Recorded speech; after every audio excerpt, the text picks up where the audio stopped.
I'm Megan Hoskins from Austin Bank. I'm a loan assistant, and today I'm going to be speaking with you on managing money and budgeting.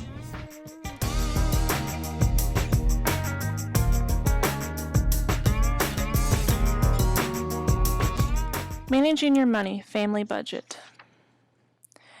Make a plan for your money.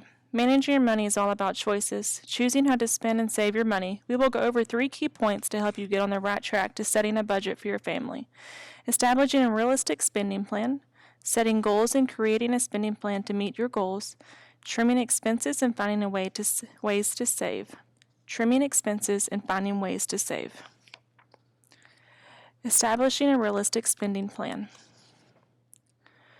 Why do we need a spending plan? Prepare of large expenses, savings, life's unexpected expenses, identify wasteful spending, accomplish budget goals. Steps in establishing a spending plan. Step 1. Determine your monthly net income. The first step is to determine your monthly net income. Your net income is how much money you bring in each month after taxes and other payroll deductions have been taken out, including all the money you receive each month, such as pay from your job, your spouse's job, child support, retirement benefits, government assistance, etc.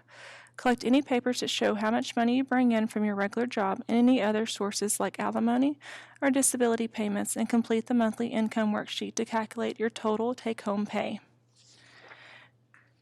This is your monthly income worksheet. Calculate your monthly income expenses. Step 2. Next, calculate your monthly expenses. Your expenses are the things you spend on. Try to include all money you pay out for your rent, mortgage, utilities, car payments, credit cards, insurance, food, movies, sporting events, church and charity donations, etc. At home, gather any materials that show the bills you pay every month. These include rent, mortgage, utilities, car payments, credit cards, insurance, and loans for which you either get bills or pay a fixed amount monthly.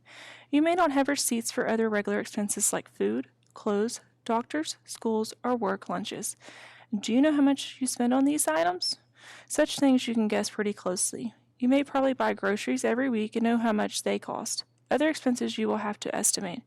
Complete the monthly expense worksheet to figure out your total monthly expenses. Writing down your expenses on paper helps you show where you spend your money every month. This is your monthly expense worksheet.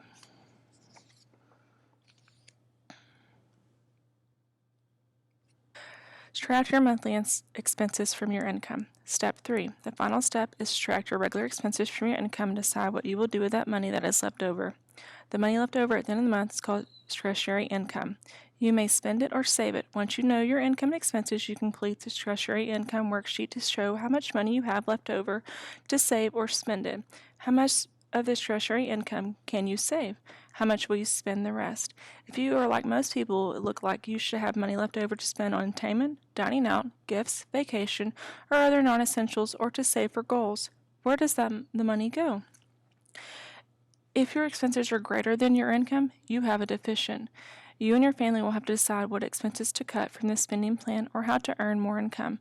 In either case, this is a serious situation. Households that manage with a deficit for more than 1 or 2 months generally start to rely on credit cards or payday loans to bills, and either further and further in debt. If you think you're in this situation, please reach out to a credit professional to help guide you out of this situation.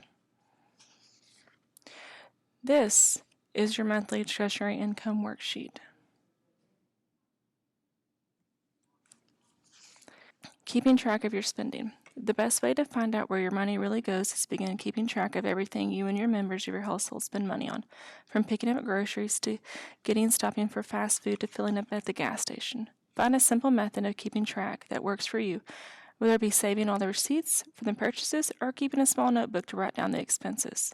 The first step is taking command of your finances to figure out where all the money goes. Only then can you redirect it for your benefit. Look at your weekly expenses. You may be surprised where all the money goes. When you begin to develop a spending plan that includes saving for your goals, you can use your budget worksheet to help find places to cut your spending. This is your monthly spending plan worksheets.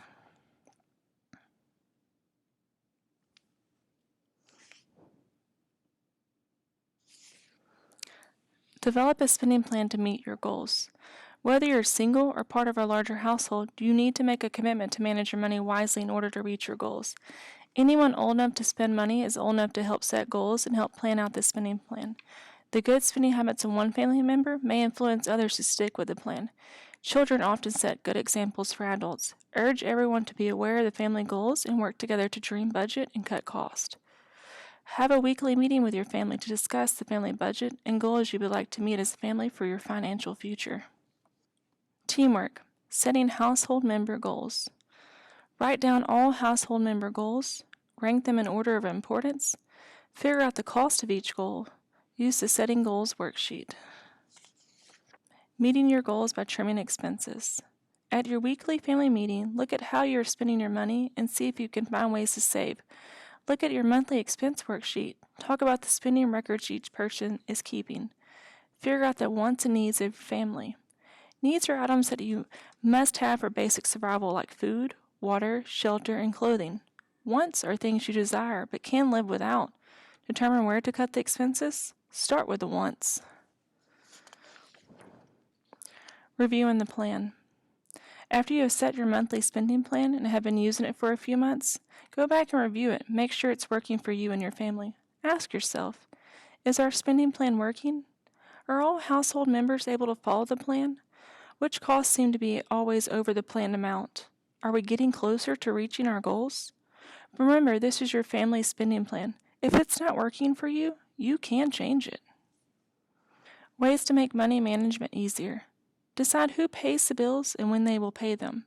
Know when the bills are due. Ask your utility companies if they offer average payment plan. Open checking accounts for paying your bills. This will also give you another way to see what you spend.